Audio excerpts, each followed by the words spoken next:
اور آپ کو یاد ہوگا کہ شاہ ولی اللہ کے ایک نواسے تھے، شاہ اسماعیل شہید ان کا نام ہے، اور ان کے ساتھ سید احمد شہید ایک دوسرے بزرگ تھے، جنہوں نے ٹیپو سلطان کی شہادت کے بعد انگریزوں اور سکھوں کے خلاف اعلان جہاد بلند کیا تھا، اور اس کئی سال جہاد کرنے کے بعد ایبٹ آباد کے پاس بالاکوٹ کے مقام پر آپ شہید ہوئے ہیں، یعنی سید احمد شہید کی تحریک کہلاتی ہے تحریک مجاہدین۔ اور اس میں شاہ اسماعیل شہید جو شاہ ولی اللہ کے نواسے تھے، ان کی ایک کتاب شائع ہوئی تھی 1851 میں اربعین کے نام سے، اربعین کے نام سے کلکتہ سے شائع ہوئی۔ تو اس سید احمد شہید کے ساتھ شاہ اسماعیل شہید جو ہیں، ان کی کتاب کے آخر میں نعمت اللہ شاہ ولی کا یہ قصیدہ چھپا تھا۔ اور شاہ اسماعیل شہید ایک انتہائی ریلائبل، ایک عالم دین، ایک مجاہد، اور ان کی شہادت سکھوں کے ہاتھوں بالاکوٹ میں ہوئی۔ اس کے بعد مختلف دور میں، یعنی 1857 کی جو وار آف انڈیپینڈنس لڑی گئی، اس میں بہت بڑا کردار نعمت اللہ شاہ ولی کے اس قصیدے کا تھا، کیونکہ انہوں نے اپنے قصیدے میں ذکر یہ کیا تھا کہ ہندوستان پر انگریز قبضہ کر لیں گے، یعنی 900 سال پہلے لکھا تھا، جب انگریزوں کا وجود نہیں تھا، 900 سال پہلے لکھا تھا کہ ایک وقت آئے گا کہ ہندوستان پر انگریز قبضہ کر لیں گے، نصرانی آ کے قبضہ کر لیں گے، اور تقریباً 100 سال سے کچھ کم وقت تک ان کی حکومت قائم رہے گی۔ ایگزیکٹ انہوں نے ٹائم دیا۔ اچھا،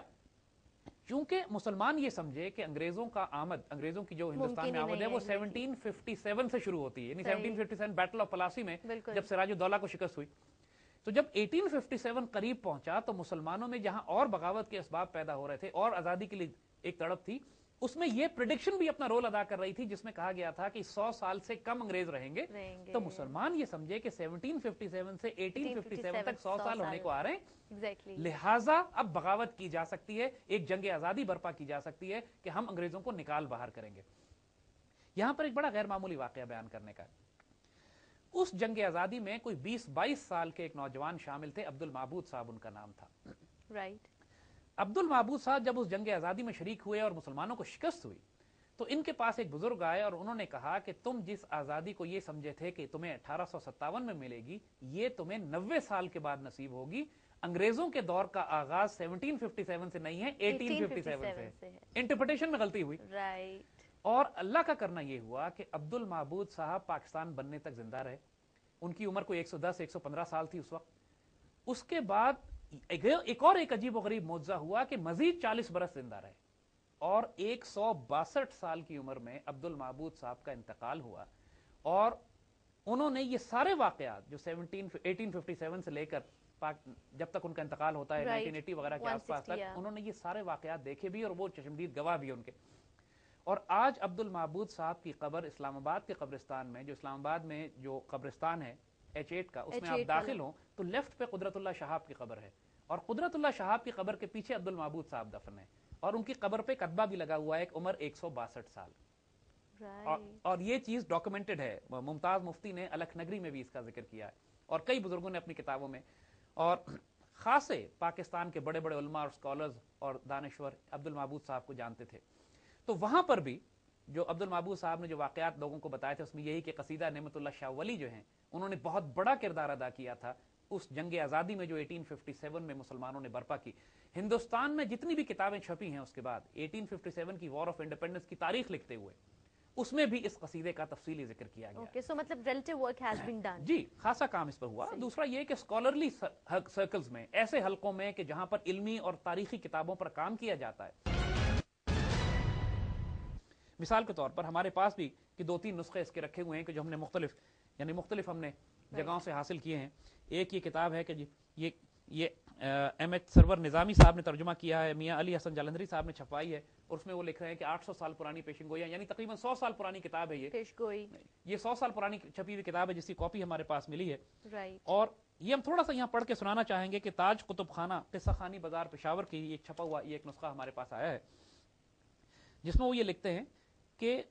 اور یہ شاید 92 کا چھپا ہوا ہے، 1992 میں، تو اس میں وہ ذکر کرتے ہیں کہ پروفیسر مولانا عبد الرحیم لائبریرین اسلامیہ کالج پشاور نے حضرت نعمت اللہ شاہ ولی کی تصانیف کی تعداد 500 تک بتائی ہے، یعنی اتنے بڑے عالم تھے کہ 500 قریباً انہوں نے کتابیں چھاپی ہیں۔ اور دوسرا یہ کہ موجودہ قصیدے کا ایک قلمی نسخہ، یعنی جن صاحب نے یہ کتاب چھاپی ہے وہ یہ کہہ رہے ہیں کہ موجودہ قصیدے کا ایک قلمی نسخہ ہم کو مولانا سعید الدین شیر کوٹی، مالک مفید عام دواخانہ، پشاور کے ذاتی کتب خانے سے حاصل ہوا، جو ان کے ایک عزیز شیخ نظام الدین شیرکوٹی نے 1948 میں خوش خط لکھ کر مولانا کو تحفے میں دیا تھا. اور سب سے پہلے یہ قصیدہ شاہ اسماعیل شہید کی کتاب 40 کے آخر میں چھپا. یہ کتاب مصری گنج کلکتہ سے 21 نومبر 1851 کو چھاپی گئی تھی. 1857 میں پہلی مرتبہ سید احمد شہید شاہ اسماعیل شہید کی کتاب کے آخر میں یہ چھاپا گیا تھا. اچھا، جو 1851 کی کتاب چھپی ہے اس کے آخر میں یہ لکھا ہوا ہے کہ اس کتاب میں حضرت نعمت اللہ شاہ ولی کے بارے میں لکھا ہے کہ حضرت نعمت اللہ شاہ ولی صاحب باطن اور ہندوستان کے اولیاء کاملین میں سے تھے. آپ کا وطن دہلی کے اطراف میں ہے. آپ کے دیوان سے آپ کا زمانہ 560 ہجری کے آس پاس معلوم ہوتا ہے. اس دیوان میں قصیدے کے اشعار کی ہندوستان میں بہت شہرت ہے.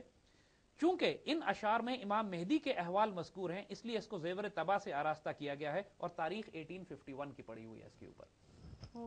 تو یہ بنیادی طور پر جس طرح ہم عرض کر رہے ہیں کہ بلکہ ہم بھی کہیں گے، یعنی ہمارے سننے والوں کو بھی، کہ چونکہ انگریزوں نے اس قصیدے پر پابندی لگا دی تھی. لارڈ کرزن جو کہ 1905 تک انڈیا کا وائس رائے رہا تھا، اس قصیدے میں چونکہ ذکر یہ تھا کہ انگریز 100 سال بعد نکال دیے جائیں گے، تو انہوں نے اس قصیدے پر پابندی لگائی. اور مسلمان بڑی چھپ چھپا کے اس کو سنبھال کے رکھتے تھے. کہیں پہ کسی کے پاس کچھ شعر تھے، کسی کے پاس کچھ اشعار تھے، کہیں ترتیب بگڑ گئی، کسی کے پاس جو شعر پہنچا اس نے چھپا لیا. انگریز باقاعدہ اس پر پابندی لگائے ہوئے تھے. تو اسی لیے بہت سے نسخے ابھی ملتے ہیں لوگوں کے، یا تو ہاتھ کے لکھے ہوئے قلمی نسخے ملتے ہیں، یا ایسے نسخے ملتے ہیں جو بہت پرانے چھپے ہوئے ہیں، جو اب تقریباً بوسیدہ ہو گئے، یا پرانی لائبریریز میں ہیں جن کو کوئی پڑھتا نہیں، کوئی تلاش نہیں کرتا. تو ہم بھی اپنے سننے والوں سے کہیں گے، ان دا سب کانٹیننٹ، ظاہر ہے کیونکہ فارسی اور انڈیا کا تعلق یہی ہے. تو ہم بھی اپنے سننے والوں سے کہیں گے کہ اگر کسی کے پاس نعمت اللہ شاہ ولی کا کوئی پرانا نسخہ پڑا ہوا ہو تو ہمیں اس کی کاپی ضرور ارسال کیجئے. ہم مزید اس پہ تحقیق کرنا چاہتے ہیں، کیونکہ ہمارے پاس بھی 200-250 شعر پہنچے ہیں اور ان کے ویسے 2000 سے زائد شعر ہیں. تو اس پر مزید کام کرنے کی ضرورت ہے. لیکن جو کچھ ہم نے اس ریسرچ میں دیکھا ہے، جو کچھ اشعار ہمارے سامنے آئے ہیں، وہ اتنے حیرت انگیز ہیں کہ عقل دنگ رہ جاتی ہے. اور یہ اتنا بڑا اسپرچول انٹیلیجنس کا خزانہ ہے کہ اگر مسلمانوں نے اس سے فائدہ نہ اٹھایا تو ہم بڑا نقصان اٹھائیں گے. اس سے ہمیں امید بھی ملتی ہے، آنے والے دور کے لیے ہمیں اسٹریٹجیز اور ٹیکٹکس بنانے میں بھی مدد ملتی ہے، اور خوشخبری بھی ملتی ہے کہ آنے والا دور کیا آنے والا ہے. یہ جو پاکستان کے بارے میں آج شکوک و شبہات کا اظہار کیا جا رہا ہے، ہمیں یہ بتایا گیا تھا کہ 1971 میں جب پاکستان ٹوٹا، کیونکہ نعمت اللہ شاہ ولی کے قصیدے میں پاکستان ٹوٹنے کا ذکر بھی ہے، یعنی لوگوں کو یہ یقین نہیں آئے گا، یہ بات پاکستان بننے کا ذکر بھی ہے، پاکستان ٹوٹنے کا ذکر بھی ہے، اور اس کے بعد پاکستان کے عروج کی داستان بھی ہے. تو 1971 میں جب پاکستان ٹوٹا اور پوری قوم پہ مایوسی تھی، تو کچھ اخبار نے بھی یہ نعمت اللہ شاہ ولی کا پورا قصیدہ ترتیب سے چھاپا تھا، اور اس امید کے ساتھ قوم کو یہ بتانے کے لیے کہ یہ تکلیف ہماری تقدیر میں لکھی ہوئی تھی، گھبرانا نہیں، آئندہ جو تقدیر آ رہی ہے وہ غیر معمولی خوبصورت اور حسین ہے. اس کے لیے ہمیں قربانیاں دینی پڑیں گی، لیکن اللہ تعالیٰ نے جو تقدیر مکتوب کر دی ہے اور نعمت اللہ شاہ ولی کی خوشخبریاں بشارتیں دے دی گئی ہیں، وہ اتنی غیر معمولی ہیں کہ حوصلہ رکھنا، یہ چوٹ انشاءاللہ تمہیں مایوس نہ کرے. تو مسلمان علماء، اسکالرز، دانشور، تاریخ دان جو کہ پرانی مسلمان کتابوں کا وہ ان کو اچھی طرح جانتے ہیں،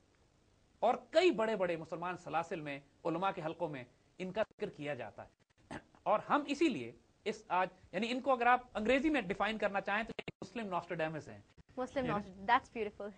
لوگ نوسٹراڈیمس کو تو جانتے ہیں، لیکن اس کا علاج وہ تو ایک شیطانی اور ایک دوسرا اس کا سلسلہ ہے. لیکن ایک مسلمان اللہ کا ولی جو اللہ کے دیے ہوئے علم کے مطابق آنے والے دور کی خوبصورت تصویر مسلمانوں کے پاس کھینچتا ہے.